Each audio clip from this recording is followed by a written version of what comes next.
Bueno, buenos días y ustedes buenas tardes ya. Están, Sí, Sí, y llegando ya casi a noches. qué increíble. Las 7 de la tarde en España y las 13 horas acá en Chile. Así es que estamos de un continente a otro. Qué bonito.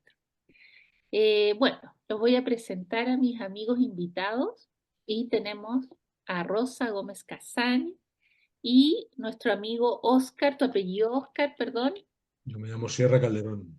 Sierra Calderón. Entonces nuestros amigos son estudiosos de la Kabbalah y nos van hoy día a entregar algunos secretos sobre los ángeles del Zohar. Es un libro que están escribiendo ustedes, ¿cierto? Sí, Así es que esta entrevista es muy importante para la humanidad. Bueno, voy a presentar un poquito el currículum. Rosa es filóloga. ¿Sabes qué, Rosa? Cuando leí que eras filóloga, yo sabía, pero se me había olvidado, entendí por qué estás en esto. O ah, sea, claro, con ese estudio vamos a comprender mucho mejor la cultura y la lengua hebrea y toda la ciencia y sabiduría que hay detrás. sí, por Así es supuesto. que, sí.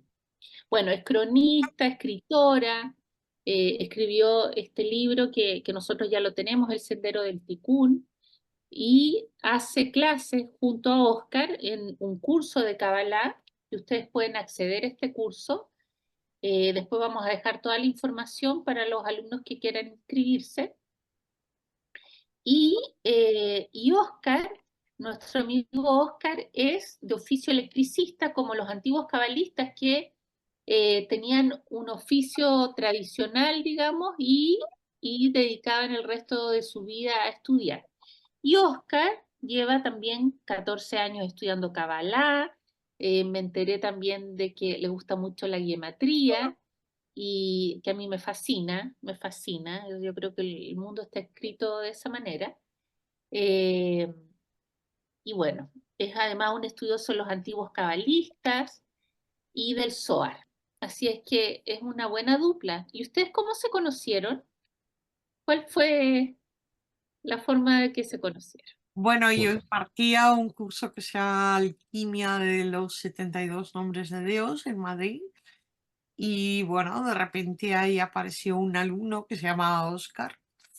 Y ya desde la primera clase, pues dije, ah, este chico sí sabe de qué estoy hablando y sí se está enterando de todo. Este chico entiende. Sí. Y bueno, ya en este curso pues estuvimos conversando y tal. Y claro, ahí yo dije, ah, sí, sí, aquí tenemos un cabalista oculto. Porque en ese Mm. momento, vamos, no le conocía nadie, sí, casi nadie sabía que estaba ahí con la cábala, ¿no? Y bueno, en un determinado momento pues decidimos colaborar y tenemos formaciones académicas muy diferentes y estatus social diferente, estudios diferentes, tal, pero muy complementario. ¿M? Así que, bueno, pues la colaboración se vuelve bastante fructífera porque justo lo que aporta el uno, el otro lo complementa muy bien. Y entonces, pues creo que hacemos un buen tándem. a mí Qué me bueno. gustaría añadir, Ana María, me gustaría añadir que a lo que ha dicho Rosa de que tenemos formaciones muy distintas y hemos convergido desde caminos muy distintos, pero estas casualidades de la vida, en fin, estas cosas que le gusta hacer al jefe, yo cuando digo al jefe me refiero al Por jefe, supuesto. es una forma cariñosa de decirlo. Curiosamente nos empezamos a formar en Cábala de alguna manera con el mismo maestro, en distintos momentos y sin conocernos entre ella y yo. Ah, ¿y el maestro El, de ustedes quién era? el maestro Jaime Villarrubia, que en paz descanse, que falleció el año pasado, en 2023. Rosa le conocí mucho antes que yo, también es más mayor que yo, y yo cuando conocí a Jaime no sabía nada de Rosa. Y luego ya, pues bueno, ese destino nos unió y encima nos había unido previamente a través de Jaime sin conocimiento el uno del otro. pero Es que aquí los similares se atraen, es sí, por sí, vibra. claramente. Y si no se atraen, coge el jefe y los junta. Los junta porque así tiene que ser. Tienen que hacer el trabajo. Así que Claramente. aquí estamos. Entonces, la idea de esta entrevista es preguntarles sobre este trabajo que están haciendo hace ya un tiempo sobre Ujú. los ángeles y específicamente sobre los ángeles en el Zohar, que a mí eso me llamó mucho la atención. Así que les voy a ir haciendo algunas preguntas. Si ustedes quieren comentar algo más eh, como introducción, pero los dos, yo me he ido dando cuenta con el tiempo que una cosa es estudiar Kabbalah y otra cosa es vivir en Kabbalah. Eh, y de verdad es muy diferente. Entonces, cuando Rosa dice que se dio cuenta que tú, Oscar, este es cabalista, es porque seguramente se dio cuenta de que vivías en Kabbalah. Que cuando uno siente la Kabbalah, eh, es como si se reconociera a sí mismo. Vives en eso. Mira, me gustaría decir esto que estás comentando, estudiar como tal está muy bien, ¿no? Mm, Evidentemente no tiene nada de malo, claro. pero como cualquier estudio, se puede quedar solamente en aspecto mental, como bien dicen muchas otras personas, sean cabalistas o de cualquier otra rama. Mario Sabán insiste también mucho en ello. Si solo se queda en el aspecto mental, no está mal, pero realmente no te está diciendo nada. Es decir, sería algo parecido a un abogado que tiene sus estudios de derecho, tiene su carrera terminada y demás, pero luego se dedica exclusivamente a llevar casos en los que haya mucho dinero de por medio sin valorar para nada la ética del asunto. Es Mm, decir, puede defender a un violador, a un asesino, a un maltratador, a un mafioso, con independencia de que eso tenga su trasfondo metafísico, pero en el plano de la materia, si esos casos te están dando mucho dinero y tú te fijas en ellos, una cosa es lo que has estudiado y otra cosa es lo que estás desarrollando como persona.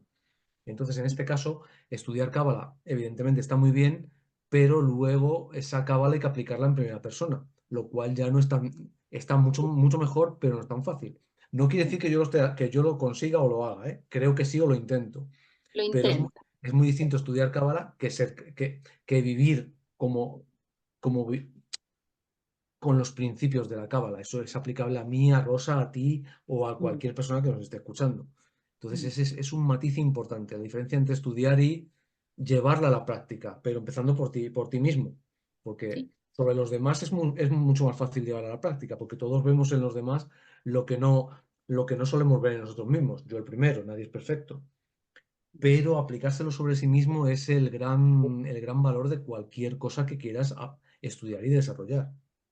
y porque tenemos velos, Por velos supuesto. que impiden por un sistema creado como con un sentido, digamos, que no veamos y que veamos mucho más fácilmente en los demás. Pero claro, ahí está el trabajo, es aplicarlo en uno y de ahí hacia los demás es puro amor y compasión. En la corrección del árbol del conocimiento del bien y del mal, el bien y el mal en la materia están totalmente imbricados. Es imposible separarlos. Se puede alcanzar un estado de 99,9% de bien y 0,1 de mal o viceversa, que es muy difícil, pero es imposible ni siquiera el 100% de mal se puede hacer, porque el mal tiene una función. Sí, Ujú. claro. Y en ese sentido, de llevar a la vida la Kabbalah, además de estudiarla, porque también no es algo que uno pueda incorporar sin estudiar, digamos, hay que saber ciertas cosas.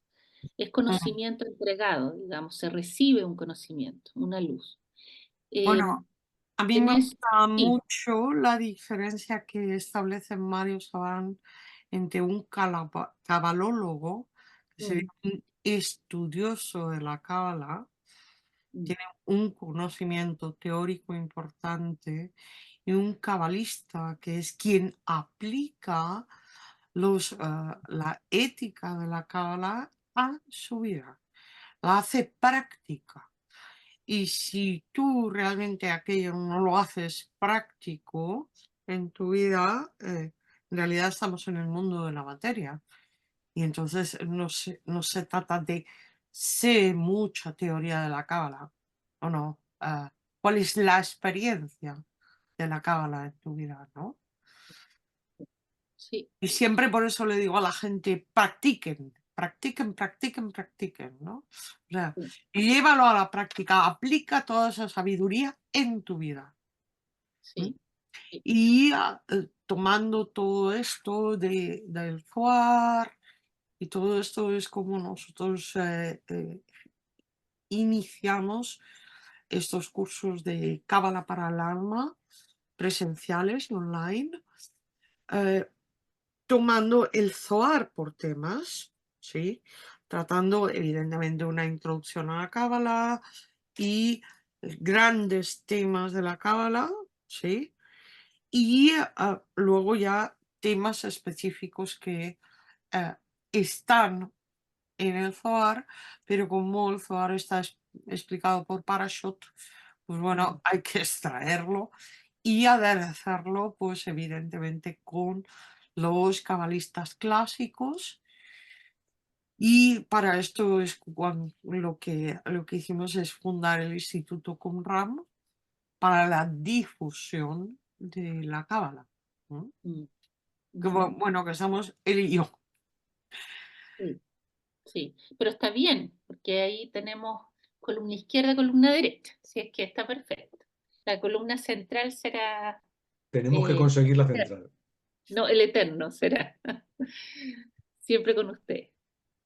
Bueno, y dentro de esta mirada de pensando en una Kabbalah que es para la vida, para aplicarla, conocerla, entenderla y aplicarla, ¿qué función o cómo funcionan ahí o qué sentido tienen los ángeles ahí? ¿Qué, ¿Por qué se han centrado en los ángeles, por ejemplo? Me gustaría que contestase Rosa y luego ya contesto yo más. Ujú. Ok. Bueno, vamos a ver. El Zohar, ah, hay que entender que está expuesto por Parashot. Ujú, Es decir, hay 54 Parashot. Parashot es el plural de parashá.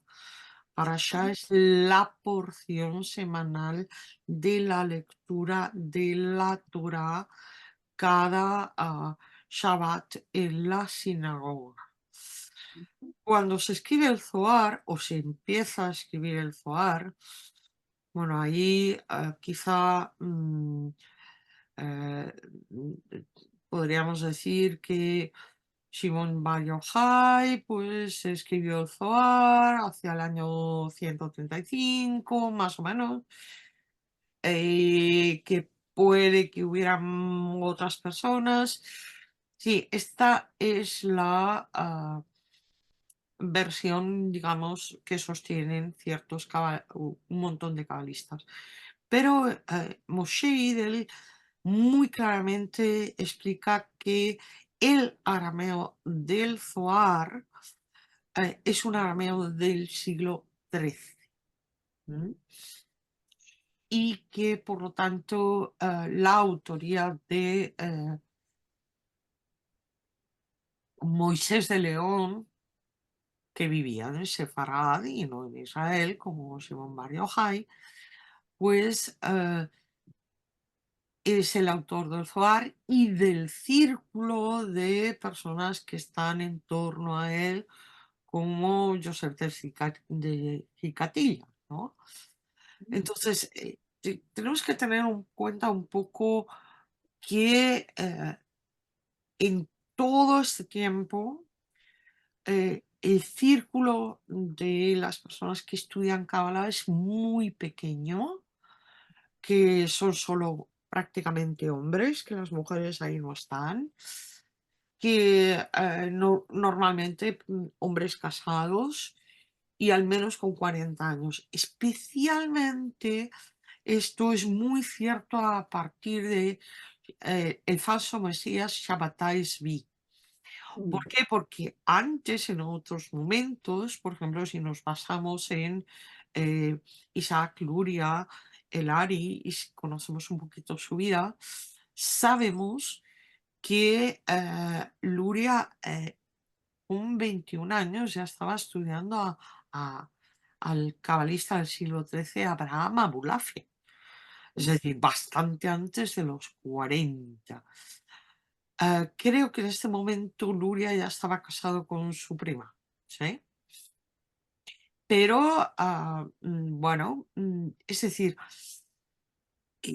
eso de que al menos 40 años y casados, esto ya se hace muy general a partir de, creo que siglo XVIII, Shabbatai Tzvi, y se ha mantenido hasta no hace mucho. No sé mucho. Entonces, dentro de este contexto, tenemos que entender que una parasha lo que hace es un comentario de la Torah. Sí. Entonces, tenemos que ver qué ángeles había en la Torah. Y me gustaría un poquito que Oscar hablara de los ángeles que había en la Torah. ¿Vale? Pues mira, en lo que es la Torá como tal y el Antiguo Testamento en general, el Tanaj, el resto del Antiguo Testamento, que no es literalmente lo que llamamos Antiguo Testamento hebreo, el Tanaj no es literalmente el que consideramos Antiguo Testamento cristiano, es decir, faltan libros y otros están alterados de posición, pero la Torá o Pentateuco o 5 libros de Moisés sí se mantienen, es lo único que mantiene su estructura literal. Aparecen muy pocos ángeles y por nombre prácticamente ninguno. Eso tiene una explicación. Incluido libros que se consideran apócrifos, por ejemplo, en el Antiguo Testamento hebreo, como el libro de Tobías, en el que sí aparece el ángel Rafael y demás. Apenas aparecen ángeles, siempre son malaj, enviados. La palabra malaj es para todos. Pero hay una clara excepción con ángeles que el Zohar considera entidades dañinas. De esos sí aparecen varios por su nombre en el texto bíblico. Por ejemplo, sin ir más lejos, el Satán. El Satán, por ejemplo, que aparece en el libro de Job, nombrado como tal, como Satán, varias veces, bastantes veces, sí aparece como tal. O Naamá, por ejemplo, que es un ángel dañino femenina, sí aparecen. Hay varios, insisto, hay varios que aparecen en el propio Tanaj, lo cual es raro. No aparecen, apenas aparece prácticamente ningún ángel de los considerados buenos o que tienen misiones positivas, sería más correcto decir, porque lo de bueno y malo nos remite a personas humanas, pero sin embargo, los que tienen misiones dañinas sí aparece más de uno. Eso es curioso. Y hay que tener en cuenta, esta es mi opinión personal y por lo que he oído también a otros cabalistas o alguna conversación con Rosa y demás, la Torá básicamente, y el Tanaj en general, pero sobre todo la Torá, porque es distinto a Torá que el Tanaj, la Torá es, vamos a decir así, palabra de Dios hecha letra, transcrita por un humano, y el Tanaj está compuesto por humanos ya directamente, aunque tengan influencia profética, pero ya está compuesto por humanos. La Torá como tal es un código entregado a la humanidad. No es un libro como tal. No es ni siquiera el Nuevo Testamento, con todos los respetos para el valor del Nuevo Testamento, que es enorme. Sí. Es un código entregado a la humanidad. Y en ese código, como bien dice un cabalista que ya últimamente no da clases de cábala, pero al cual hemos seguido tanto Rosa como yo mucho, es el manual de instrucciones para comprender este juego, la Torá. Es decir, la lectura literal del texto está muy bien y es perfectamente válida, pero la cábala, como tal, es el cuarto nivel de entendimiento de los 4 que hay. Algunos dicen que hay 5, yo no voy a decir que no, Abulafia lo dice, Rosa también lo dice, Mario Saban lo dice, por supuesto, yo no digo que no, pero vamos a centrarnos en los 4 oficiales, en los que todo el mundo reconoce que hay 4 niveles. La cábala es el cuarto nivel, es decir, es la lectura más secreta desde la lectura lineal o literal hasta por sucesivos pasos hasta comprender el sentido real del mensaje que nos están dando, más allá del texto como tal, que como dice este famoso cabalista del que está hablando, es un cuentito, con todos respetos. Evidentemente no es un cuentito, pero hay cosas que son prácticamente increíbles, pero porque realmente no nos está diciendo esa cosa que parece que a nosotros nos parece increíble, nos está transmitiendo otro mensaje. Entonces, dentro de ello, el que no aparezcan nombres de ángeles como tal, con su nombre, vamos a decir así, nombre propio, o nombre de pila, con todo respeto, porque no es un nombre de pila, no nos debe preocupar, puesto que esos nombres están ocultos en el texto.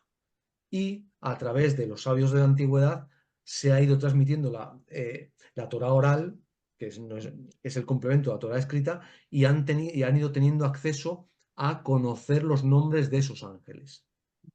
¿Y por qué se habrán ocultado esos y no los otros? A ver, Primero, es muy perdón. importante entender, tanto en el judaísmo como en el cristianismo, en ambos, que no se mencionan la mayoría de los ángeles para evitar que se produzca una devoción a los ángeles que impida una verdadera devoción a Dios. Idolatría. Ujú. Para evitar la posible idolatría. Y esto ocurre tanto en el judaísmo como en el cristianismo. En el cristianismo lo que vamos a ver es que tenemos solo 3 arcángeles. Ya, se acabó. Además del ángel de la guarda. Es decir, Miguel, Rafael y Gabriel. A Uriel se lo cargaron. ¿Por qué? Porque parecía el nombre similar al de Ariel. Y Ariel se creía que podía ser un demonio. Y resulta que en el Zohar encontramos a Ariel como ángel. Es decir, ¿por qué? Porque se temía que hubiera idolatría hacia los ángeles y que en realidad esto frenara, por decirlo de alguna manera, el contacto con la divinidad. Súper importante. Además, perdona, Ana o Ana María, perdona, ¿cómo quieres que te... Como tú quieras. Ana María, perdona, cuando dices que unos sí aparecen y otros no, insisto en lo que he dicho, a lo mejor no me he explicado bien, los ángeles considerados positivos apenas aparecen, siempre son malaj enviados, y los negativos aparecen, los considerados negativos aparecen algunos, pero aún así muchos menos de los que aparecen en el Zohar. Simplemente, curiosamente, algunos más, pero aún así pocos. Yo creo que siguiendo la línea que dice Rosa, creo que es, entre otras cosas, también para evitar, aparte de la idolatría y la ignorancia, el uso negativo que se puede hacer de ellos, Ah, perfecto. sea por Sí. desconocimiento o por intentar una persona que tenga conocimiento y esté más en el bajo astral o quiera conectar más con el bajo astral, al tener este tipo de conocimiento puede hacer algo más con ello en Mm. función de.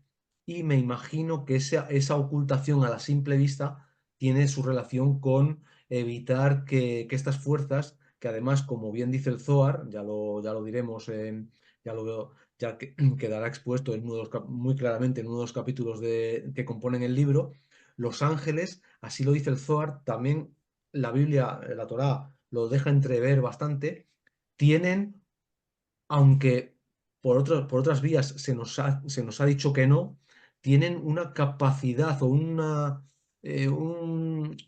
una cantidad de libre albedrío a su disposición bastante grande. Es decir, no son simples enviados en plan el soldado que es mandado por su capitán o su coronel para ejecutar una misión del tipo que sea. Tienen dentro del ejercicio de esa misión bastante capacidad de libre albedrío. Así lo dice el Zohar con muchísima claridad.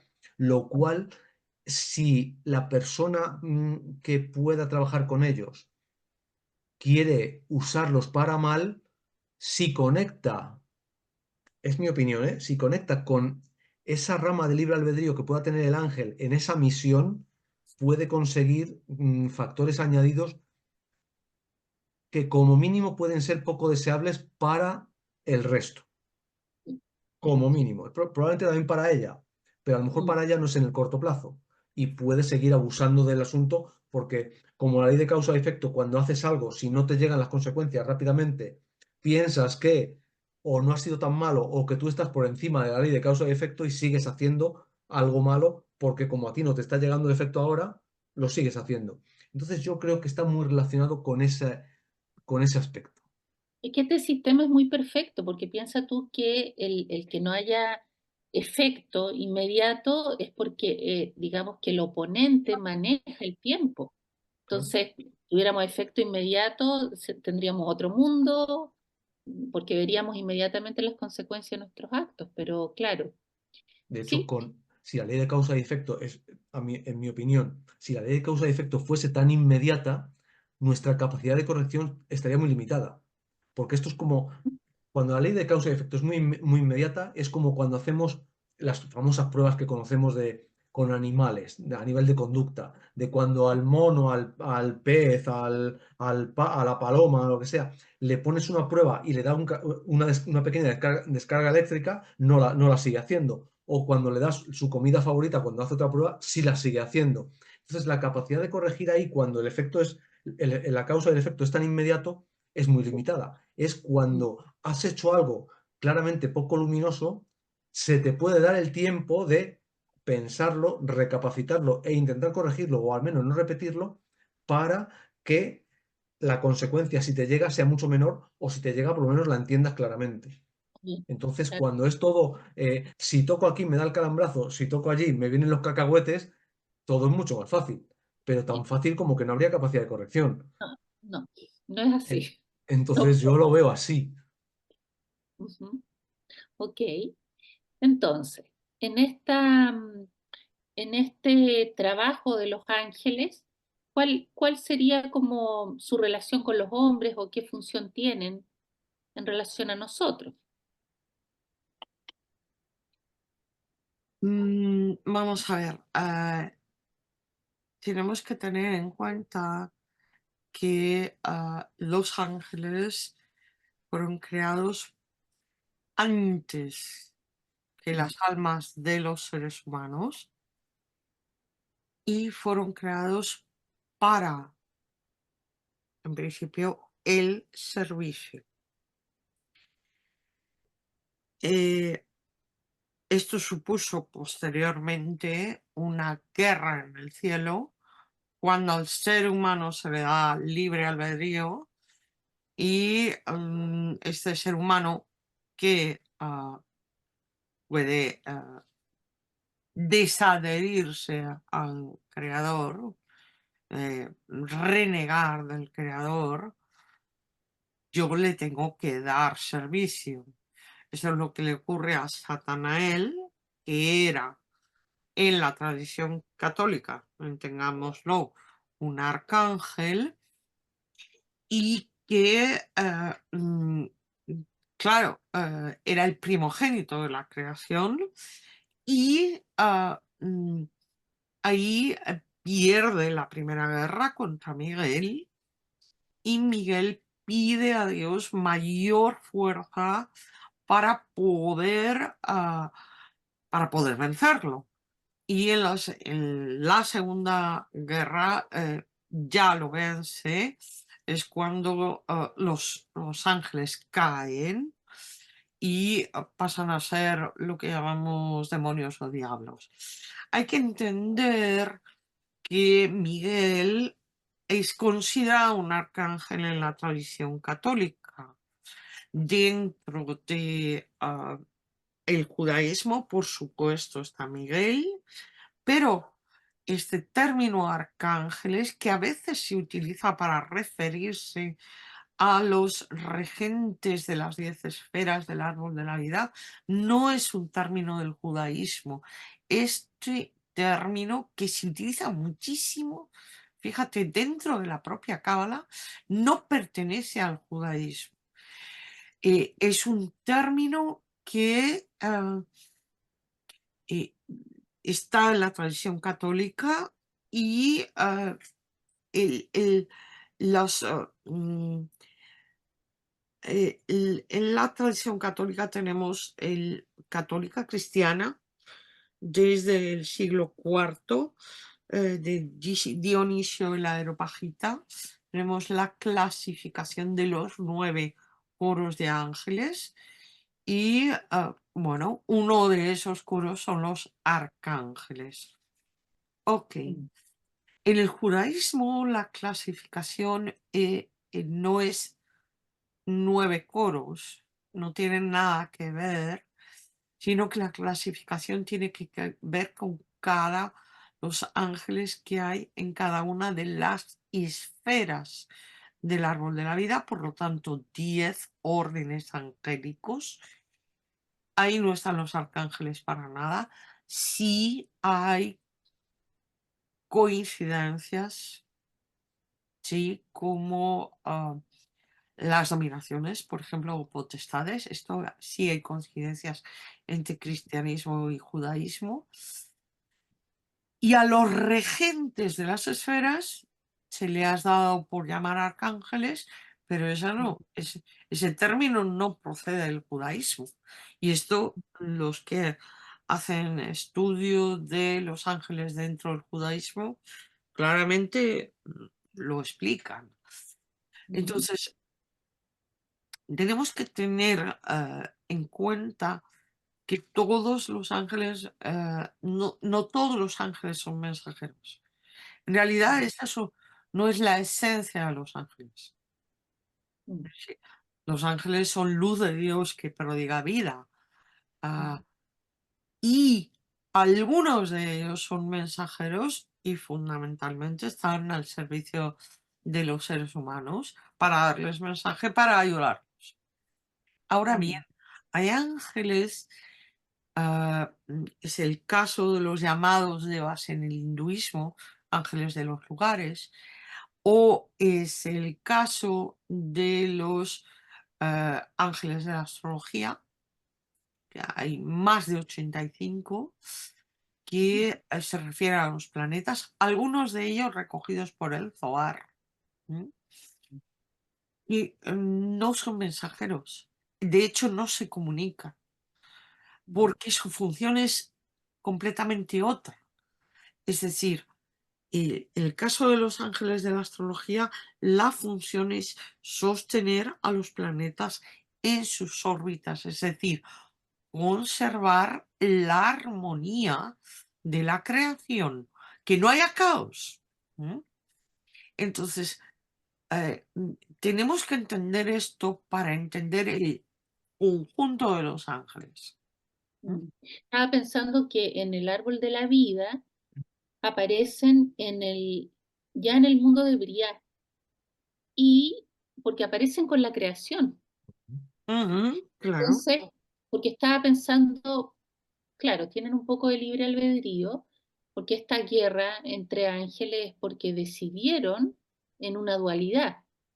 Por lo tanto, ya empezamos a ver ahí digamos, la elección entre el bien y el mal, o entre la unión y separación. Aunque, digamos, Satanael, es decir, que luego es Satán, no está renegando de Dios, está renegando de los hombres, que son creación de Dios. Okay. Pero Perfecto. en tanto en cuanto no cumple la voluntad divina, es por la razón por la que cae. Buen punto. Fíjate que hay una diferencia muy importante. Muy importante. Ni los ángeles caídos reniegan de Dios. Es el ser humano el que tiene el libre albedrío de poder renegar de Dios. De ahí tienes a los ateos y a los agnósticos, que en el fondo son los más creyentes de todos. Sí. Es muy divertido. Sí, Aunque ellos digan que no, por supuesto. sí, sí. Mira, Ana Eh, María, me ¿sí? gustaría completar lo que ha dicho Rosa. Hay uno de los pasajes más famosos del libro Génesis, de Bereshit, que ha traído de cabeza a generaciones y generaciones de teólogos y de religiosos en general de cualquiera de las confesiones, incluida la confesión islámica, puesto que ahí hasta Abraham el Corán mantiene mucha relación con la Torá. Es decir, personajes que aparecen en el Bereshit, en el libro Génesis, aparecen en el Corán. Adán, Eva, Noé, Abraham, en fin, muchos aparecen.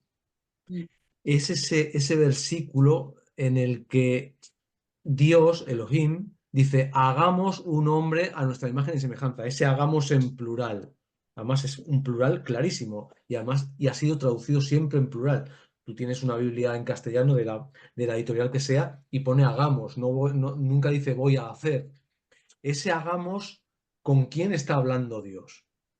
Porque Dios no se Y toma un Dios café aparece como ni con Rosa, ni Elohim, conmigo, ni contigo. ¿A quién le está claro, hablando Dios? Es, claro. es evidente. Y lo que dice Rosa, esa rebelión realmente no fue contra Dios. El Zohar explica claramente que los ángeles se rebelaron contra la creación del ser humano, puesto que el ser humano fue dotado de un conocimiento excepcionalmente elevado. Es decir, la teoría científica oficial de que descendemos de un monito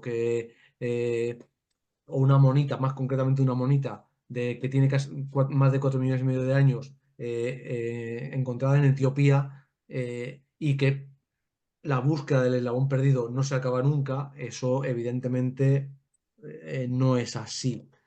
Entonces, esa creación del ser humano, de un ser tan especial, a ciertos ángeles les produjo unos conflictos de intereses, creo que esa palabra correcta, creo que es correcta, que de alguna manera no pudieron soportar y terminaron cayendo. A eso se le suma que, por lo visto, los ángeles o esos ángeles a la contra de la moda cada vez más imperante le gustaban mucho las chicas y tomaron a las hijas del hombre como parejas. También Claro. está claramente reflejado en la Torá, lo cual los teólogos ya directamente con el hagamos un hombre ya se liaron mucho, con lo de tomemos a las hijas del hombre ya prefirieron no seguir entrando. Ese es el primer punto que me gustaría aclararte o aclarar en la entrevista. El segundo es un punto que ya lo ha tocado Rosa un poco y que constituye un capítulo del libro y creo que va a ser creo que va a ser un capítulo totalmente apasionante y muy desconocido para la mayoría de la gente, que se refiere a los ministros espirituales. Así los llama el Zohar cientos de veces a lo largo del texto, por no decir miles, pero cientos de veces.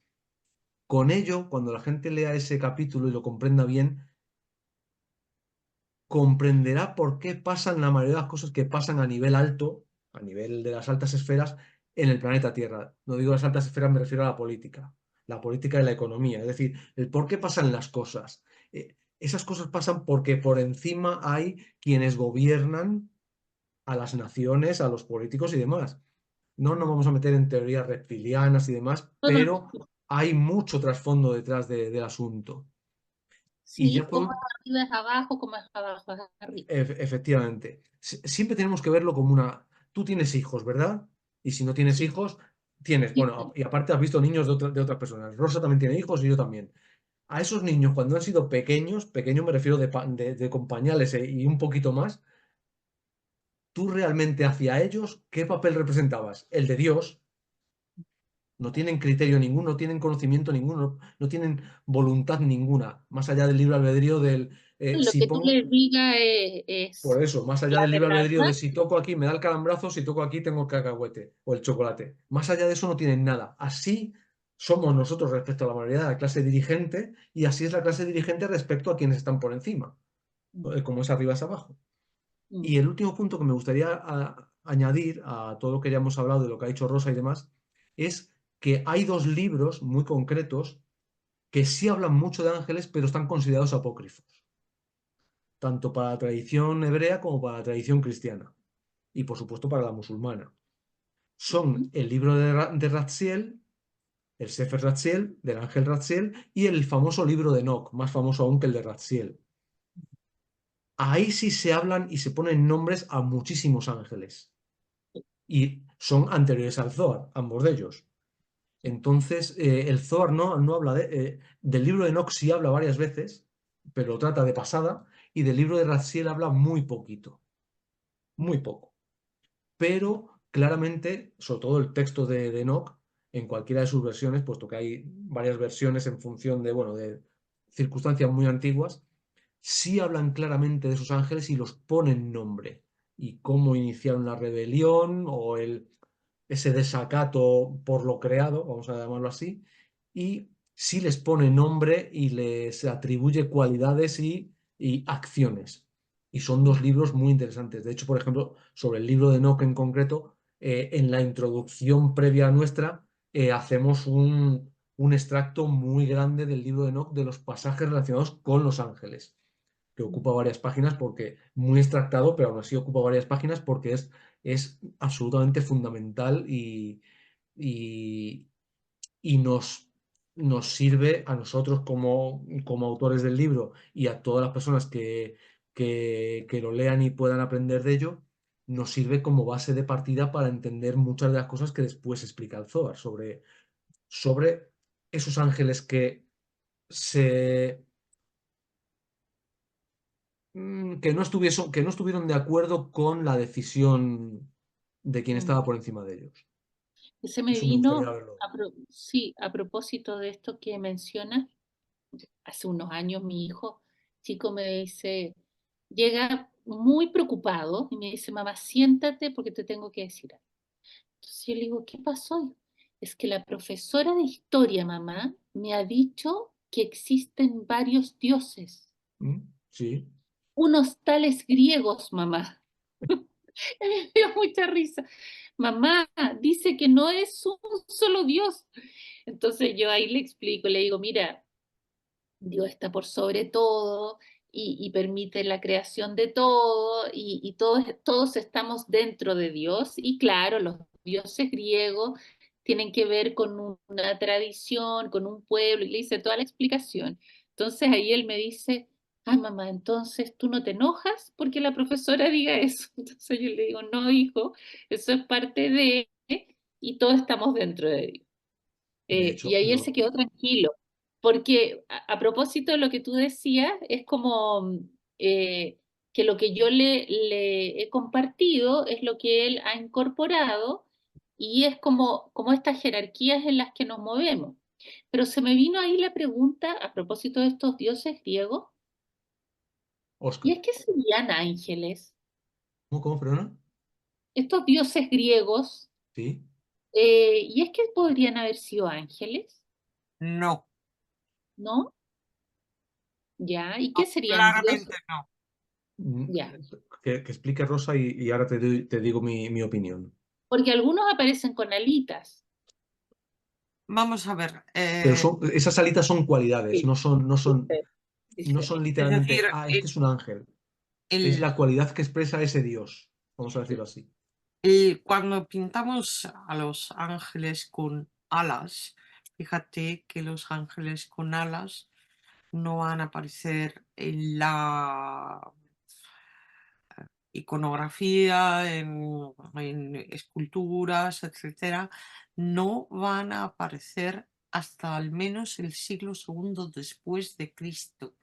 O sea, Mm, si tú recorres todos los museos del mundo, no encontrarás representaciones de ángeles con alas hasta por lo menos el siglo segundo después de Cristo. mm. Bueno, hay que partir de la base de que en el judaísmo no se representan formas, Sí. solo vas a tener flores y cosas así. ¿Mm? Ok. Ahora, ¿por qué tantas Pero ángeles? tú vas a encontrar previamente en un montón de sitios, vas a encontrar a Pan con alas, ¿sí? Un dios. Vas a encontrar demonios con alas, ¿sí? Y esto lo vas a encontrar en Sumeria o lo vas a encontrar en Egipto. Es decir, Mm, demonios sí, no ángeles. Es muy divertido. ¿M? Sí, esto te lo puedes mirar en el Louvre, te lo puedes mirar en el Museo Egipcio de Turín, te lo puedes mirar en un montón de lugares, en el Museo Británico, etcétera. O sea, si tú te vas recorriendo museos por el mundo, te vas a encontrar es muy curioso que antes del siglo segundo sí encuentras o dioses griegos o romanos con alas, vas a encontrar demonios, pero muy curiosamente no encuentras ángeles. Es mm, decir, eh, Estas alas hablan de la rapidez. Fíjate que a Mercurio se le representa con alas en los pies por la rapidez.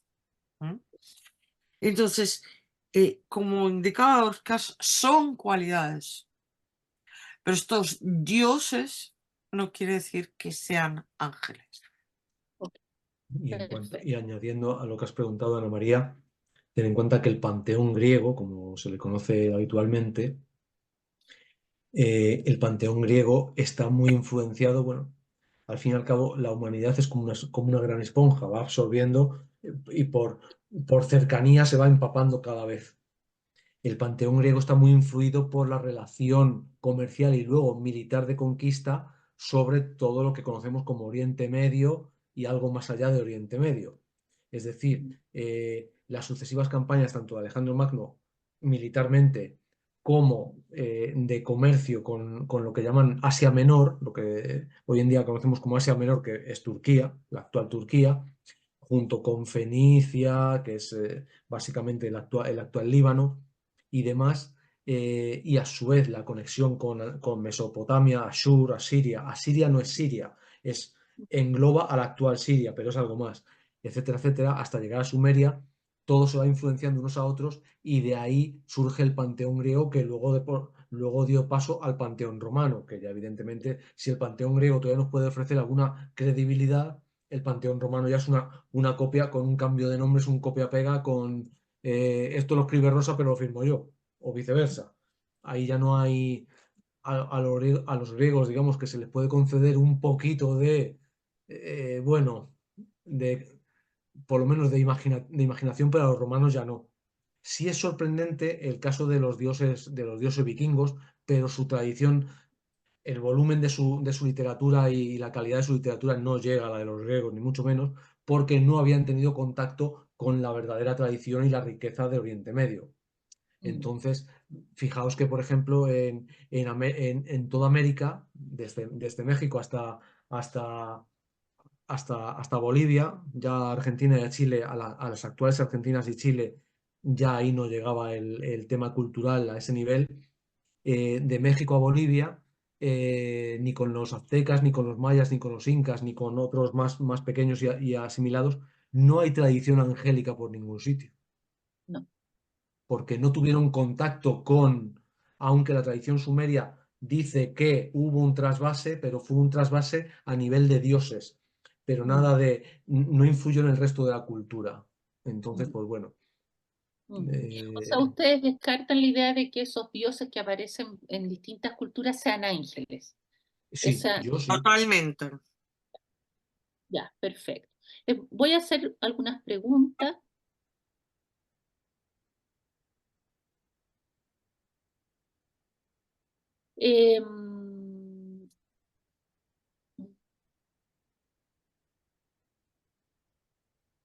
Bueno, acerca de citas de ángeles en la Torá y del resto del Antiguo Testamento, tú mencionaste algo de los apócrifos y del Nuevo Testamento.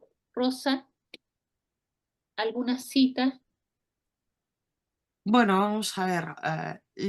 Lo que encontramos prácticamente en la Torá y el resto del Antiguo Testamento, los apócrifos y el Nuevo Testamento, con excepción evidentemente del libro del Enoch y el de Ratziel, prácticamente son los que en la tradición cristiana se conocen como arcángeles. Los ángeles así, malaj, a secas, es decir, Rafael, Miguel, Gabriel, ya pare usted de contar. ¿Sí? Ahí se acabó la nómina y, eso sí, ángeles, pero nada más. De hecho, el Zohar explica claramente que otro pasaje muy conocido del libro Génesis, los famosos enviados que le llegan a Abraham para destruir, Estaba para observar pensando. y luego destruir Sodoma y Gomorra, son, según explica claramente el Zohar, son Gabriel, Rafael y Miguel para cumplir 3 misiones distintas, porque no van los 3 juntos de la mano para toda la misión, cada uno cumple una misión distinta, son ellos, pero no se los llama así, son malach, enviados. son enviados para ejecutar una acción. La que sea, ejecutar puede ser curarte un cáncer. Cuidado, aquí no hablamos de matarte o darte una paliza.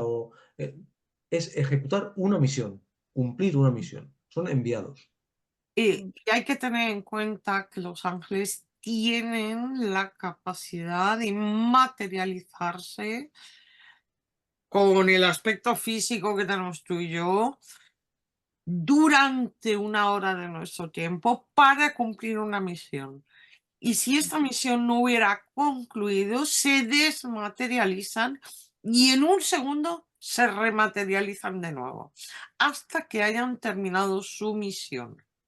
Mira, De hecho, qué interesante. otro pasaje muy interesante del que habla el Zohar varias veces es que, lo dice así, textualmente, que todos los días, se entiende todos los días en plano de la materia, se entiende, pero podrían ser también otro tipo de días, terminología para decir días, son creados y destruidos miriadas de ángeles para cumplir misiones puntuales que cumplida la misión del tipo que sea, el ángel desaparece, es decir, su energía ya no es necesaria. Cuando tú dices creado y destruido, o sea, se materializan y desmaterializan. No es Pero, que pero se acaben. esa materialización no tiene por qué ser como en el caso que ha dicho Rosa, con un cuerpo de apariencia humana.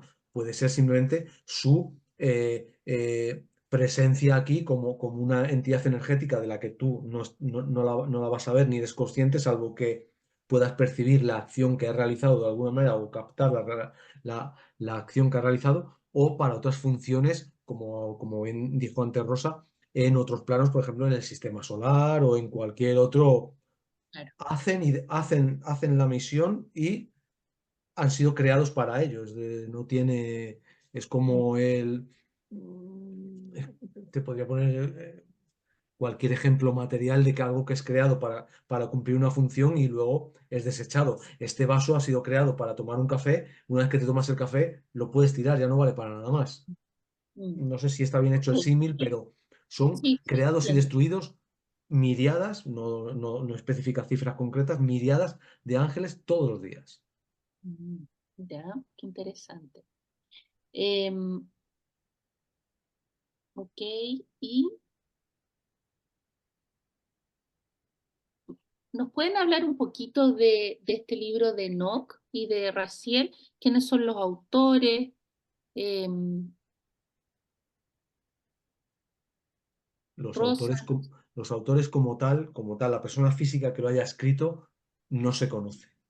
el de Raziel no se conoce. La tradición atribuye que el libro como tal, evidentemente lo escribe el ángel, vamos a decir así. Enoch, hay que tener en cuenta que Enoch previamente era humano. Sí, sí, sí. Así aparece en la Torá. Yo, como bien también dice el Zohar, o lo deja entrever bastante, decir humanos literalmente a las personas que aparecen antes de Noé es un poquito arriesgado. Qué bueno, qué No, bueno. no son humanos como nosotros tres. Mm, mm. De hecho, vivían hasta 800 y 900 años y ninguno de los tres, ni juntos, lo vamos a vivir. Aunque Rosa está en condiciones de llegar. No, es una broma, Sí, perdón. yo me di El, cuenta de eso. no, no. Bueno, hay que entender que en el inicio de la humanidad el cuerpo físico es mucho menos denso, es mucho más sutil, es más energético. Digamos, si lo viéramos desde el punto de vista así de visión física, seríamos en aquel tiempo como semitransparentes para que nos hagamos una idea. Por lo tanto, digamos, tenemos que tener en cuenta que la densidad que tenemos hoy no estaba en los inicios de la humanidad y además de que los cómputos eran diferentes, o sea, partimos de uno, los cómputos eran diferentes, dos, los cuerpos físicos también eran diferentes. Mm, mm.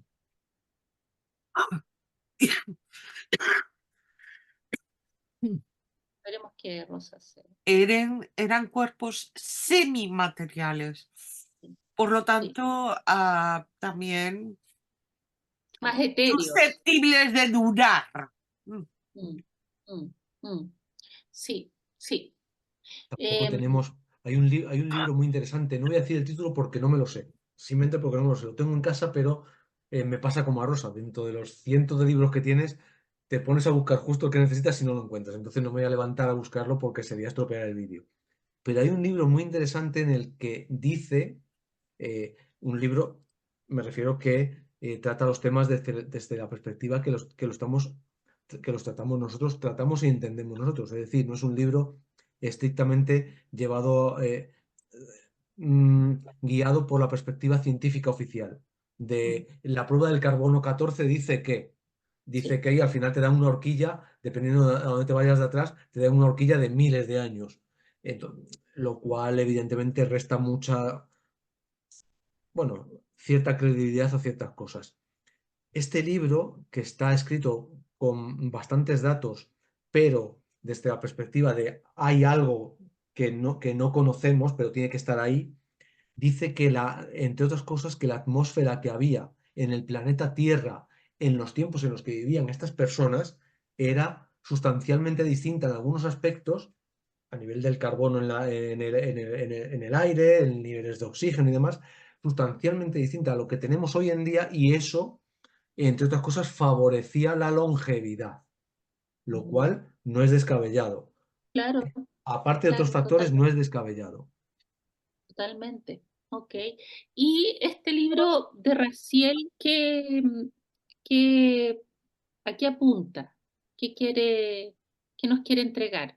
Pues el libro de Raziel en castellano no existe, existe en hebreo y en inglés, no sé si existirá también en francés o algún otro idioma, en castellano a día de hoy desgraciadamente no existe. El libro de Raziel, así lo explica el Zohar claramente, es el libro que Raziel entregó a Adán Sí. cuando pecó, Cuando fueron expulsados del cuando fueron paraíso, expulsados.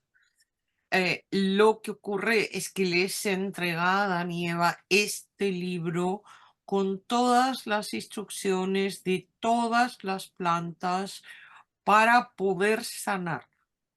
Mm, qué Ujú. bonito.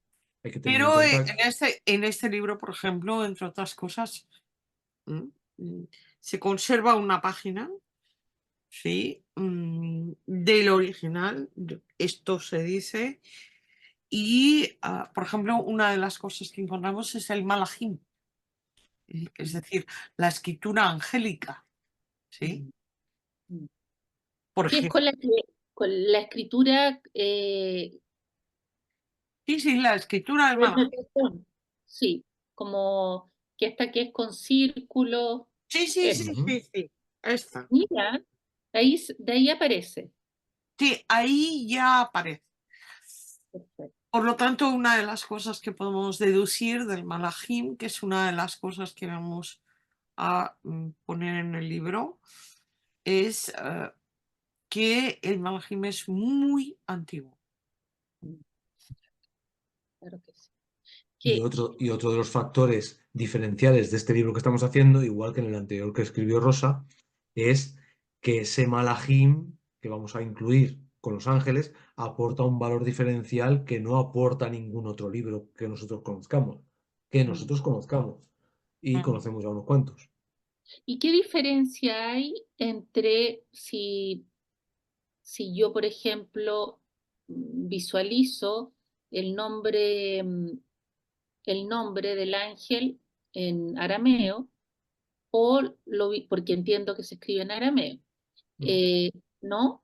O ¿cómo lo identifica? Porque en el Zohar está escrito en arameo, y así Sí, ustedes en las letras identifican el nombre del ángel. correcto. Sí, Pero, pero aunque el Zohar está escrito en arameo, los ángeles deletreados están en hebreo. perfecto, ok. Y la diferencia, ¿qué diferencia hay entre leerlo o visualizarlo en hebreo que en este otro idioma Vamos a ver, arcaico. la función del malajim siempre es para usos rituales y sagrados, ¿sí? Bueno, por ejemplo, para las velas, donde ritualizas una vela en malajim, en realidad estás transliterando del alefato al malajim, es decir, es otro tipo de escritura, una escritura angélica, entonces vas trasladando letra por letra, ¿sí? Sí. Y con esto puedes ritualizar una vela. Mm, ¿Por qué no en hebreo una vela? Porque en realidad en hebreo se emplea para la magia negra. mm, ok. Así que no debería ritualizarse ninguna clase de vela en hebreo si lo que tú quieres hacer es de signo luminoso. Perfecto. El que Ok. no lo entienda así es que no ha entendido nada o no entiende nada de este tipo de cosas. Mm, Vamos a ver, es muy frecuente que se recomiende la meditación de las letras en hebreo, sí, evidentemente de derecha a izquierda, como se escribe el hebreo, del nombre de Dios, el ángel, lo que sea. Pero esto tiene una función y un efecto muy diferente de cuando tú ritualizas una vela en Malahim, porque la vela funciona de la siguiente manera. Tú ritualizas esta vela, evidentemente del cabo de la vela a la base de la vela vas a escribir de derecha a izquierda, ¿sí? O sea, te pones el cabo de la vela acá y vas escribiendo. Ya sé que se va a ver al revés en el vídeo, pero entiéndanme. mm, Y cuando tú prendas esta vela, vas a pedir que te despierte el potencial que tú ya tienes de ese ángel, porque ya lo tienes. El potencial lo tienes. Ahora, ¿has desarrollado o no ese potencial? Bueno, esto está por ver. ujú, Y lo que te va a ayudar esta vela es a despertar ese potencial. Tú ya tienes el potencial, pero a lo mejor no está despierto. Cuando tú estás meditando con las letras hebreas, tu efecto es en el cerebelo. No tiene nada que ver con despertar el potencial de ese ángel. Lo que hace es influir sobre el cableado neuronal. O sea, el efecto es distinto, por lo tanto, no es ni mejor ni peor, es que no es comparable. ¿Eh? diferente. Es Es diferente. diferente. ¿Eh? Sí, Y evidentemente nosotros vamos a poner el malajim para que las personas puedan hacer velas. mm, ¿Ok? ok. Ujú. Y Y esto, bueno, hasta que yo no publiqué el Sendero del Tikkun, realmente no se había publicado sí, porque ahí lo nombres de ángeles, en este caso de la Cábala, 72 nombres de Dios, 72 ángeles de la Cábala, no se había publicado nunca. mm, Bueno, hay que conocer este tipo de escritura, que solo la conocen,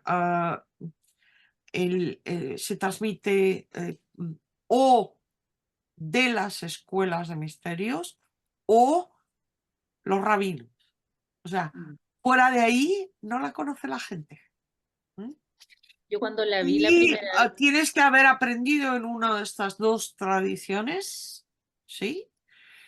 Porque publicado como tal, el alfabeto está, pero ahora tienes que saber cómo se usa. ¿Mm? claro, claro Claro. que sí.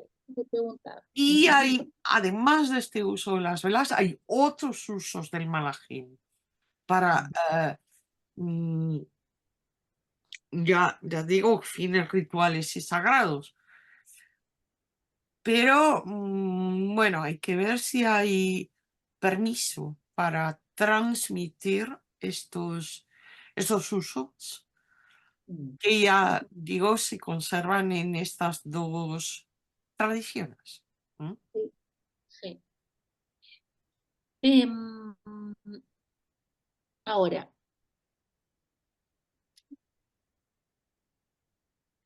cuando ustedes hablan de ángeles del Zohar, em, yo me pregunté si esos ángeles del Zohar, el Zohar entiéndase como una revelación de los códigos de la Torá, ¿esos ángeles del Zohar son los mismos que aparecen en la Torá o son diferentes? Son, son los mismos, pero poniéndoles nombre. Okay. Es decir, lo que expresa el Zohar procede de alguna manera de la tradición oral a nivel totalmente secreto, algo parecido al que ha hecho Rosa de las escuelas de misterios actuales, que también las habría antiguamente, evidentemente, algunas más antiguas que otras, pero todo procede de una tradición muy secreta. Aquí tenemos que tener en cuenta una cosa fundamental para seguir con lo que estamos hablando. Antes dijo Rosa, muy bien explicado, el qué requisitos había que cumplir, por ejemplo, para estudiar Cábala. Pues entre otros estaba el ser hombre, es decir, las mujeres hasta hace muy poquito directamente esta enseñanza estaba totalmente vedada, o sea, no teníais el más mínimo acceso a ello, como tantas otras cosas Sí. a lo largo de la humanidad. No vamos a entrar en esos detalles porque ya los podemos conocer o imaginar. Pero no solo eso, sino como también ha apuntado ya Rosa antes, el Zohar no fue escrito, vamos a suponer que lo escribiese Moisés de León, que tanto Mm. Rosa como yo creemos que así fue, sino él solo de su puño y letra, sí como eh, cerebro pensante del proyecto, como Mm. cerebro principal del proyecto. Eso parece bastante obvio, aunque muchos otros cabalistas no lo admiten así. Pero bueno, no vamos a entrar en esa polémica. En todo caso, lo que sí es cierto es que el Zohar no fue escrito para que tres personas ahora, mediante un Zoom, y mientras tomamos un café o un mate o una cerveza o una Coca-Cola, estemos charlando sobre ello. No fue Mm. escrito con esa finalidad ni para ese público.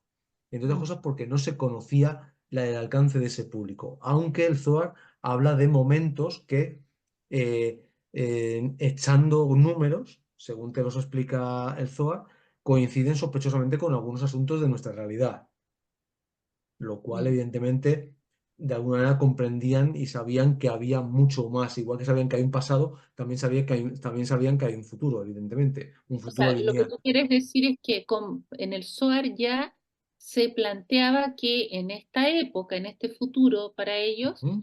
ya íbamos a hablar de manera más masiva de Sí, estos secretos. de Ok. hecho, claramente, toda la apertura de la que ahora disfrutamos, por ejemplo, tres personas como nosotros, cuando digo como nosotros es dos mujeres, lo cual eso es gravísimo, y un hombre, un Claro, hombre, un hombre que no ha nacido como judío ni practica nada, lo cual es claro, casi igual de grave. Me salva claro. que llevo barba y poco más, pero estoy muy poco por encima de vosotras. Ya fuera de la broma, Mm. eh, que no es tan broma, eh, el que tengamos hoy en día el privilegio de poder tener esta conversación y que tanta gente, aunque sea una minoría, pero al fin y al cabo es mucha gente, lo conozca, se debe principalmente a un rabino del siglo XX que se llama Rabbi Aslach. No me acuerdo Mm. cómo se llama Todavía, eh, de primer nombre, no me acuerdo cómo se llama ahora mismo. Pero bueno, el apellido todo el mundo lo conoce como Rabash. Aslach. Era un rabino muy influyente de Israel que ya se dio cuenta del problema que se venía de la cantidad de sombra en la que cada vez entraba más el mundo, también porque estamos en el proceso final de corrección, y de que la luz o las personas que pueden conectar de alguna manera más con la luz estaban cada vez siendo más relegadas e incluso muy influenciadas para decir, oye, ¿estás seguro de la tontería que estás haciendo? ¿No te das cuenta que la sombra es mucho más lucrativa y más fácil y más, le da más gusto al cuerpo? Lo cual es verdad. Ante el enorme riesgo de colapso al que se dirigía la humanidad y en el que seguimos en ello, de alguna manera convenció, teniendo en cuenta su posición de privilegio y rango, convenció a las personas que podían dar el ok final a todo esto para que la fuente de la sabiduría se abriese a todo el público, de alguna manera. Y esa apertura hace que tres personas como nosotros podamos estar ahora mismo hablando de lo que estamos hablando. Y así Sí. otras miles más. Cada vez hay más libros publicados en ciertos idiomas. En el español de España tenemos Sí, el privilegio, cuando digo España me refiero que tenemos el privilegio de tener una editorial que se llama Obelisco, sí. que es una auténtica referencia en estos temas y en algunos otros, y que tiene publicado el Zohar con la versión que estamos nosotros trabajando, que se compone de 26 volúmenes y 3 anexos, lo cual es casi 8.000 páginas y de una calidad excepcional. Está traducido por un grupo que se llama, digo grupo porque se llama Proyecto Amos. Entiendo que igual que Instituto Qumran, como mínimo son 2 personas, que así lo somos. Proyecto Amos deduzco que se refiere a un plural y también, aunque no tengo el privilegio de conocerlos, ni he podido investigar más allá de quiénes pueden ser, entiendo que como mínimo son 2 personas, entiendo. Y son los que lo han traducido, porque por ejemplo, yo conozco que en Argentina hay una editorial que se llama Sigal, eh, Sigal, entiendo que se pronuncia Sigal, y conozco que han traducido el Zohar, pero una versión muy inferior. Tiene muchísimos menos volúmenes, menos páginas, menos aclaraciones al texto y demás, y Mm. ya es una pérdida de calidad respecto a la que El, nosotros conocemos. el Centro de Kabbalah también tiene una traducción que me parece buena. Sí, pero yo no domino inglés, entonces no puedo opinar No, pero sobre está ella. en español también. Ah, pues no la conozco. Está en Perdón, no la español. conozco. ¿Te refieres al Centro Kabbalah de California? Sí, el Centro No, de Kabbalah. no conozco la versión que tienen ellos traducida. Sí. Ahora, a propósito de lo que dices, eh, efectivamente, porque en el 1500 también entiendo que se iba a revelar la Kabbalah al mundo y luego vino la Inquisición y bueno, no se reveló. Bueno, Eh, Isaac Luria es realmente el que en primer lugar propone esta apertura de la cábala al mundo, sí, y que para la corrección es necesaria esta apertura, ¿no? Pero bueno, diversos acontecimientos fueron dificultando esta difusión. En mm, parte la Inquisición, después aparece el falso Mesías Shabbatai Tzvi y eso genera hay que ser prudente con estos estudios, no permitirlos a cualquiera, porque mm, mira lo que ha pasado, ¿sí? sí, Y finalmente llega Baal Ashulam, el señor de la escalera, Rabbi Ashlag, que dice esto hay que abrirlo al mundo y mm, es, bueno, él, digamos, escribe, digamos, bastante. Algunas de las cosas suyas están publicadas, están accesibles en español, no sí, todo, pero bastante.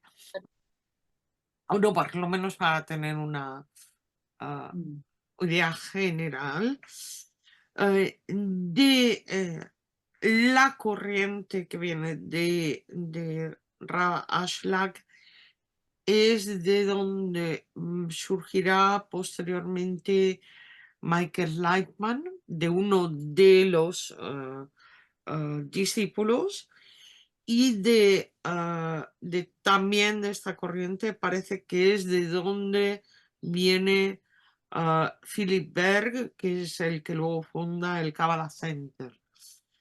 Sí, y bueno, una de las cosas que aportan muy, muy claramente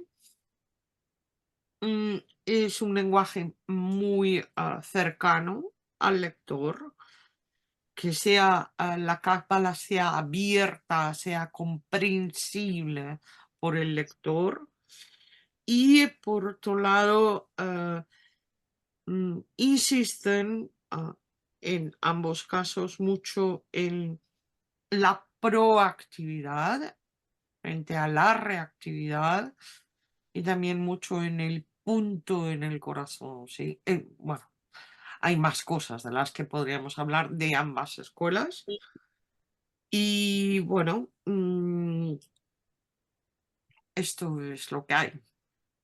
Ahora, volviendo a que aparece la Kabbalah justamente porque estamos en el final de la corrección, ¿qué función cumplirían ahí los ángeles para nosotros? En el final de la corrección. Sí, sí, estamos porque estamos, o sea, así parece que es. Bueno, ¿Tendrían una función según el Zohar? vamos a ver. Los ángeles tuvieron el papel de mensajeros. Mm, Tendrán en el futuro, o sea, en la era mesiánica van a estar igual.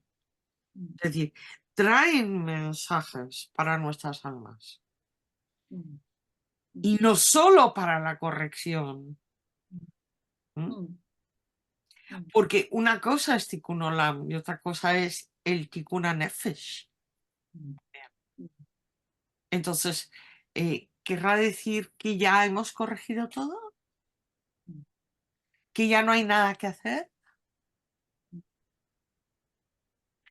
Yo creo, añadiendo lo que dice Rosa, que el papel de ellos, las misiones que tengan, de alguna manera irán en el camino de conducir, que es lo que han hecho hasta ahora y hacen, a tanto a las personas a nivel individual como a nivel colectivo, a completar este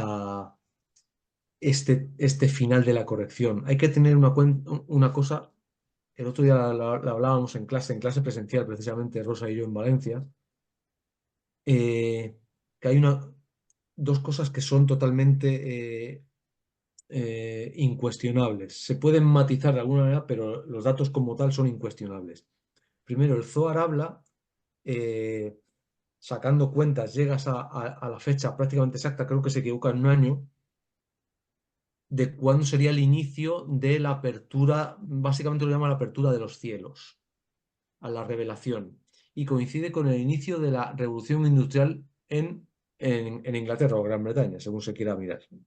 Lo cual es muy sospechoso, porque claramente se pasó de una sociedad en la que la mayor tecnología era ponerle la rueda a un carro que iba a ser tirado por una vaca o un caballo, porque así era la humanidad hasta ese momento. Bueno, también había barcos y escopetas de estas que tenían una mecha que tenías que prender para tirarle una bala de hierro a alguien que no estuviese muy lejos. Pero fuera de eso, eh, la humanidad se conducía Mm, prácticamente como animales, casi. sí. Ahora seguimos siendo animales, pero más refinados.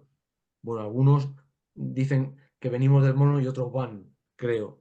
Es otra broma que cada vez gasta más gente, cada vez dice más gente y creo que lleva razón también.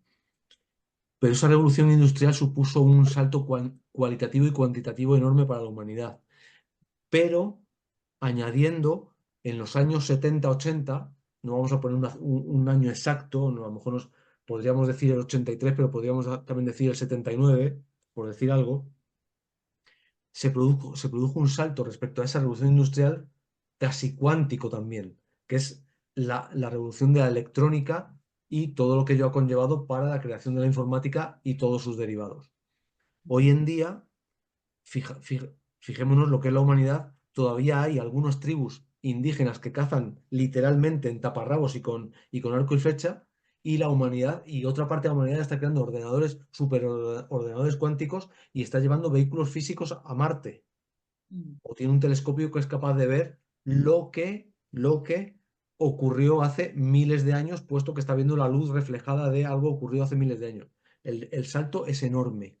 Entonces, de alguna manera los ángeles yo creo que son los conductores o inductores para dar ese salto tan grande, porque si no, no se puede llegar a la era mesiánica tirando un carro en el que un caballo esté tirando un carro con dos personas, perdón, con un hombre delante y personas con falda detrás.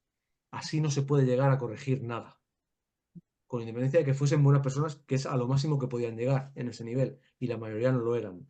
Entonces, de alguna manera, aunque también estamos viviendo o viviremos procesos, creo yo, a mi juicio, duros o difíciles de entender, yo el primero, para mí el primero, nos van a guiar o a llevar a dar el salto definitivo de lo que, como bien explica Mario Savani y tantos otros, esa Matrix en la que estamos. Y esos ángeles, yo creo que su papel, su misión ahora cada vez más es la de hacer que la humanidad ascienda al nivel en el que como mínimo estaban ellos hace miles y miles y miles de años. Es decir, el grado de evolución tecnológica que tenemos hoy en día eh, está al nivel de la creación de hagamos un hombre a nuestra imagen y semejanza. Ese hagamos no puede ser en un bar tomando una cerveza. Estamos hablando de ingeniería genética en el mejor de los casos, lo cual en aquellos tiempos tenía que tener un nivel de conocimiento y de adelanto hacia nosotros, vamos a decir nosotros, aunque fuimos creados en ese momento, no digamos hacia los monitos que había alrededor, tremendo. O sea, tú ten en cuenta que según la ciencia oficial, esa que dice que está buscando eslabones perdidos todos los días, según esa misma ciencia oficial, los chimpancés son la especie del planeta Tierra más parecida a los humanos. O sea, la verdad, eso no lo discuto. Dicen, esos científicos dicen que el linaje de los chimpancés se remonta a unos 8 millones y medio, 9 millones de años. El de los orangutanes, que es la segunda especie más parecida a los humanos, ya nos vamos a casi 11 millones de años, según ellos. Y los gorilas, que es la tercera especie más parecida a los humanos, a unos 13 millones de años. Bueno, pues en 8 millones y medio de años el chimpancé sigue siendo igual de chimpancé, el orangután sigue siendo igual de orangután y el gorila sigue siendo igual de gorila. Sin embargo, según ellos, nosotros hemos ido bajando del árbol, se nos ha ido cayendo el pelo, a incluso algunos hasta de la cabeza, nos hemos ido poniendo ropa, incluso de marca, y estamos creando ordenadores y viajamos a Marte. Eso no es creíble. Buscando Sí, el yo, eslabón perdido que no aparece, eso no es creíble. Hay yo lo Bueno, algo que más. veo, yo lo que veo en esto es como, perdón, es como un proceso de pasar de creador, criaturas, a creadores y creador. Los Todo seres un proceso. humanos, los seres humanos ahora mismo, cada vez más, somos auténticamente creadores. También creamos cosas eh, poco luminosas, pero somos auténticamente creadores. bueno, Rosa, hemos de entender varias cosas. Porque tú preguntabas sobre los ángeles y también nos salió el tema del eslabón perdido. Por un lado, ¿por qué habrían de dejar los ángeles de existir? Porque si tenemos en cuenta cierto tipo de ángeles como los ángeles de la astrología, si dejaran de existir, porque ya se hubiera producido la corrección, ¿qué pasaría con las órbitas de los planetas? claro, Ujú. claro, Por Por ejemplo, ejemplo, ahí lo dejo, ¿eh? ellos van a seguir haciendo Para que sus vayáis misiones. reflexionando, ¿sí? Ellos van a seguir haciendo sus misiones, lo único que sus misiones van adoptando, se van adaptando y adoptando la versión de corrección que tiene la humanidad dentro del plan general muy superior a la humanidad, evidentemente. Y luego, sí, por Eso no otro hay duda lado, de ha ello. salido el tema del famoso eslabón perdido. Es decir, eh, en la humanidad en ese momento hay dos grandes grupos. ¿Mm? Yo pertenezco a un tercero, ¿eh? El gran grupo, por un lado, el gran grupo de los creacionistas y el otro gran grupo de los evolucionistas. Los creacionistas, todo fue creación de Dios. ¿Mm? En los evolucionistas, venimos del mono. ¿Mm? Yo te digo que no. Que hoy en la humanidad venimos tanto del ser creado como de la evolución. Pero hay que entender muy bien una cuestión. ¿Cómo que venimos de la evolución del mono? Como dicen los ingleses, wait a minute, espera un momentín. Los animales tienen alma grupal. Por lo tanto, desde el punto de vista espiritual, no podemos venir del mono, porque nosotros tenemos alma individual. ¿Qué pasa ahí? Y para mí esa es la interpretación de los capítulos 1 y 2 del Génesis, donde aparece 2 veces la creación del ser humano. ¿Por qué? Porque el mono, vamos a decir mono, tiene un proceso evolutivo tal que Dios decide darle alma individual cuando tenía alma grupal para que, porque la ha ganado, digamos, en su comprensión de la existencia del creador. Los creados y los que evolucionaron se juntaron y nosotros somos el resultado. Como ya ves, sois minoría disidente y hereje. Yo creo que la Pero, frase pero esto es así. Entonces, nunca van a encontrar el eslabón perdido. ¿Por qué? Porque ahí hay un salto que tiene que ver con el mono con alma grupal, pasar ese mono a alma individual. Y ahí tiene que haber un salto físico importante, ¿se entiende? Yo creo que Ahora, eso, perdón un segundo, sí, Ana María, lo que resume todo esto que hemos explicado, lo que hemos dicho en este último pasaje de la entrevista, es que todo lo creado evoluciona. Sí. mm, mm, La evolución es palpable, pero no explica el que procede de un aminoácido que por lo visto cayó por dejó un cometa aquí que pasaba a tomar un café. Hay algo más. ok. Y se me vino Metatron en todo esto, porque sabemos que Metatron pasa de hombre a ángel. ¿Y qué nos pueden contar de Metatron? ¿Qué Lo primero que me gustaría Bueno, aclararte es que Metatron no es un nombre. ¿Ya? O sea, cuando lo que se... Metatron ya directamente es el nombre del ángel. Sí, Es pero decir, de Enoch pasa de Enoch a correcto, Metatron. Ok, correcto, ahí, en ese cambio. ya sí. ¿Qué nos pueden contar bueno, de este ser que pasa de ser un ser humano a un ángel? bueno, esto sí era uno de Porque los ahí vemos una evolución capítulos, tremenda. este será uno de los capítulos del libro. Ujú. eh, Hay 19 capítulos. El primero será las principales aportaciones de las obras cabalísticas acerca de los ángeles. El segundo es una introducción a los ángeles en el Zohar. Luego, características genéricas de los ángeles, tipos de ángeles, la literatura de los palacios, la Shejina o presencia divina en la materia, la Merkabah de Ezequiel, Metratón y Eliahu, es decir, Elías, los ángeles de Argamán. Los ángeles de Argamán. Esto de Argamán, esto le gusta mucho a Oscar, ¿verdad, Oscar? Sí, me encanta. Además, Después no esto, explicas. el Explícame. nombre como tal es muy sonoro, es muy bonito. Argamán es, bueno, perdona, hago el inciso. Argamán es el acrónimo de Argamán de Uriel, es decir, Ah, Uriel se pronuncia como U, pero se escribe, en hebreo se escribe empezando por Aleph, y la Aleph se traduce como A, como sonido A. La R de Argamán, de Ar, es Rafael, la G es Gabriel, eh, Miguel. La A. Y la M es de Miguel, de Mijael, en hebreo. Ok, Y luego perfecto. tienen los ángeles como mensajeros en los sueños, encuentros físicos con humanos, los ángeles dañinos, el ministro de Egipto, el ángel de la muerte.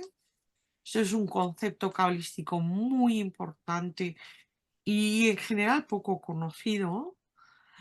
El Geinon, es decir, el purgatorio o infierno, vamos a decir, la política de los cielos, es otro tema que ya hemos mencionado, que son los ministros espirituales. Luego hablaremos de los nefilim o caídos, es decir, descendidos. Porque Nefilim no significa gigantes en hebreo, significa caído o descendido. De hecho, tiene la misma raíz que la palabra aborto. Un aborto es un caído. Mm, ok. Y lo último que haremos es hablar de las propiedades de los ángeles según los secretos de la Cábala, donde ahí vamos a coger los más o menos 230 ángeles. Bueno, algunos son muy conocidos como Metatrón, Rafael, Miguel, Uriel, sí, pero otros, claro, también hay de los 72 nombres de Dios, también hay de los de la astrología, pero hay más, hay más. ¿M? Y es decir, muchos de estos serán una novedad para las personas. Entonces, a esto Incluido le para la, hemos aplicado la gematria. Que a incluido para la Oscar mayoría de no los le estudiantes. gusta nada la gematria. No. Y les hemos, por supuesto, tiene el Malachim, tiene lo que dice el Zohar sobre ellos. Si estos ángeles salen en alguna parte, o sea, los ha nombrado alguien antes, y quién los ha nombrado de la literatura que hay sobre ángeles, que, bueno. Y claro, esto ya es casi un anexo, casi 100 páginas más de 100 páginas. Claro. Bueno, entonces va a salir un libro un poco gordo, un poco gordo. ¿Para Quiero un cuándo? libro muy completo. Entonces Para, ahí, que es casi un manual. ¿Para cuándo? Dios mediante para septiembre. Oscar, Oscar me da con el... Sí, sí, sí, te lo Sí. confirmo, La apresura. que vas a cobrar y no euros precisamente. No, no, cuando yo digo septiembre quiere decir en papel, ya en tu mano. Ya en mi mano, va a estar escrito. Ojo, que hay 2 meses donde que si maquetar, que si Sí. esto, mucho ojo. Ok. Bueno, ya voy avanzando, no al ritmo que quisiera, porque estoy teniendo muchísimo trabajo, pero ya voy avanzando para terminar la parte que me corresponde a mí. Yo soy testigo, Oscar, que ella acá en Chile trabajaba en su cuadernito con los nombres de los ángeles. Así es que ella no ha perdido tiempo, ni siquiera paseaba, trabajaba y hacía sus escrituras de los ángeles. Así es que yo soy Eh, testigo. Es un Eh, Es así. fuera de las bromas y demás, es un trabajo muy amplio y lleva mucho trabajo. Es decir, llevamos ya un tiempo considerable preparándolo, pero no se puede preparar este trabajo en 3 meses, es imposible. No, Entonces, Ya. Ahora, más allá de los compromisos que tenemos cada uno, el trabajo es arduo. O sea, sí. No, sí, lo sé. Ahora, ya para ir terminando, entonces, el, porque y lo que tú preguntabas de Metatron es Enoc, el séptimo patriarca después de Adán, vemos en el texto bíblico, ¿sí?, que dice que fue arrebatado a los cielos. ¿M? mm, mm, Y luego vemos en la tradición que se había convertido en ángel. mm, Ok, en realidad es el ángel de la divina faz, ¿sí? Es decir, el ángel del rostro mayor de Dios. ¿M? formado por las tres esferas, Keter, Jochma, Binah, ¿sí? Y el regente de Keter. Ok, ¿cuál es su misión? Es el escriba en el libro de la vida. Porque es el encargado, vamos a decir, de que los péptidos de las emociones, que son los que escriben como un testigo de fuego en las células los acontecimientos de nuestras vidas, eso queda en nuestro ADN y en nuestro cuerpo causal, que es el que se mantiene entre vidas. Ese es su papel, ¿sí? O su función más importante. Entonces, por un lado, Metatron estaría como fusionando, para que nos pudiéramos entender, el alma del que fue Enoch con ese Dios menor o ángel del rostro mayor de Dios, si lo pusiéramos en los coros angélicos cristianos, sería una potestad angélica. Ojo, yo advierto que esto es como a la hora de clasificarlo claro, es difícil porque o manejas una clasificación o manejas la otra. Yo no lo puedo manejar. En todo caso, tiene mucha presencia en el texto y en el texto me refiero del Zohar, aparece numerosas veces y tiene una importancia enorme.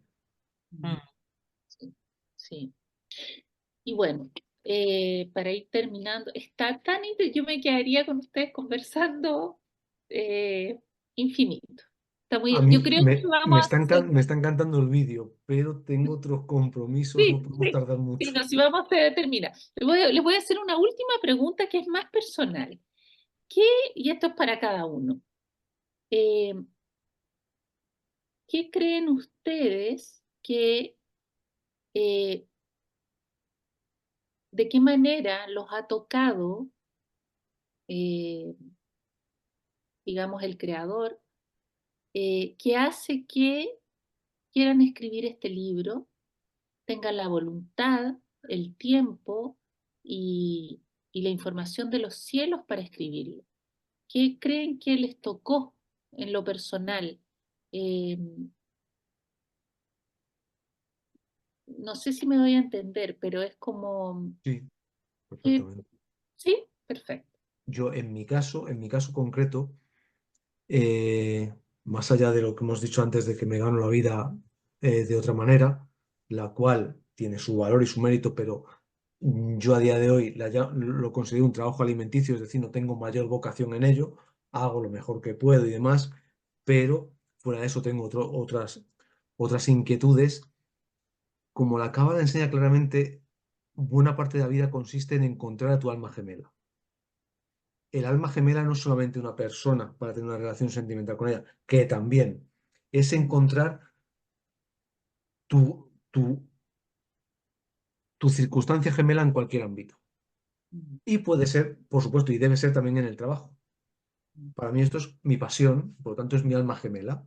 Aparte de mi aspecto sentimental, que también en este aspecto yo he encontrado mi alma gemela, que es en el estudio de esto.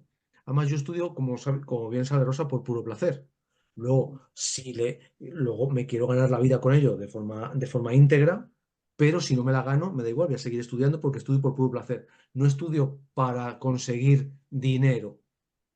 Para conseguir dinero, me estudiaría, con todos respetos para quienes así lo hacen, una oposición para trabajar para el gobierno de alguna manera, que es perfectamente legítimo. Y no tienes que tener ninguna vocación. Estudias, te presentas al examen y si quedas más arriba del corte, tienes trabajo. Y si quedas más abajo, sigues estudiando si quieres. Y si no, te buscas la vida de otra manera. Y es perfectamente legítimo, pero yo no lo hago con ese objetivo. Lo hago porque es lo que realmente me gusta y disfruto. Y si luego el jefe quiere que me vaya bien bien entiéndase, que económicamente suponga mi trabajo, pues perfecto. Y si no, sigue siendo mi alma gemela. Es como si me dices, tu mujer o tu marido son tu alma gemela. Imaginemos que decimos, sí, oye, mm, ¿y le gusta la cerveza? No, pues justo a mi mujer no le gusta tomarse una cerveza conmigo. No por ello va a dejar de ser tu alma gemela. Pues esto es lo mismo. Si yo no me puedo ganar la vida con esto, va a seguir siendo mi alma gemela. Es lo que me gusta hacer. Entonces yo lo descubrí así. Rosa tiene otro camino, pero yo el mío es este. Perfecto, muchas gracias. Bueno, Y para ti, Rosa, en mi caso, Los Ángeles han estado en mi vida desde que yo era muy chiquita y les veía, sí. A día de hoy sigo. Sobre todo les oigo. Para mí siempre han sido los chicos de ahí arriba. Es mi forma de llamarlos. Y me paso el día diciéndoles, oye, ayuda. Siempre ha sido así. Evidentemente, a partir de formar parte de los esenios, esto se incrementó mucho más. A partir de conocer la cábala, que fue un poquito antes de los esenios, yo ya fue cuando entré en contacto con los ángeles de la cábala, los hombres de Dios, ya me entusiasmé. Y mira, esto forma parte de lo que he venido a ser. Así es que un propósito. estos del Zohar no estaban en nómina, pero claro, cuando Oscar me habló de ello, dije, corriendo. Qué regalo, qué lindo propósito, maravilloso. Bueno, les agradezco del alma todo lo que hoy día nos han contado y además es que me quedé con el corazón lleno.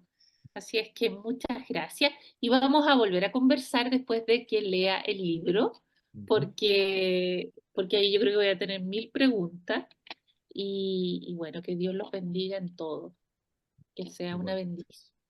Ha sido Así un que muchas placer de Gracias. entrevista. gracias. Me ha encantado, que a mí normalmente no me suelen gustar las entrevistas. Quiero decir, el contacto por ordenador, me refiero, no las entrevistas. No me gusta el contacto por ordenador, pero ha sido un auténtico placer. Hemos estado los tres muy a gusto. Te felicito, porque yo no suelo felicitar ni tampoco suelo criticar, pero te felicito porque ha estado muy bien la entrevista. Más que entrevista, la charla, porque es una charla casi, Sí, casi de amigos. Bueno, vosotras lo sí, sois, pero yo no te conocía. Pero me ha encantado. Enhorabuena, muy a sí, gusto. muchas gracias. Bueno, es que estamos todos en lo mismo, yo creo que nos une los ángeles de Dios. Ujú. Así Sí. es que muchas gracias. Oye, Y muchas bueno, gracias, Ana, mi Anita querida. sí, Y, y bueno, ya espero nos vemos. que haya oportunidad de abrazarnos pronto. Sí, que así sea, amén. Yo Ya. eso no te lo voy a prometer porque lo de cruzar el charco no está ahora mismo en mis perspectivas de ninguna manera. Bueno, puedo cruzarlo yo también en Ah, algún bueno, momento. entonces vale, entonces vale. Ya, gracias amigos y bueno, después cuando aparezca el libro entonces volvemos a conversar y ahí entramos en más detalles. Así Quedamos es que muchas gracias embarazados. por su esfuerzo y trabajo. Muchas gracias.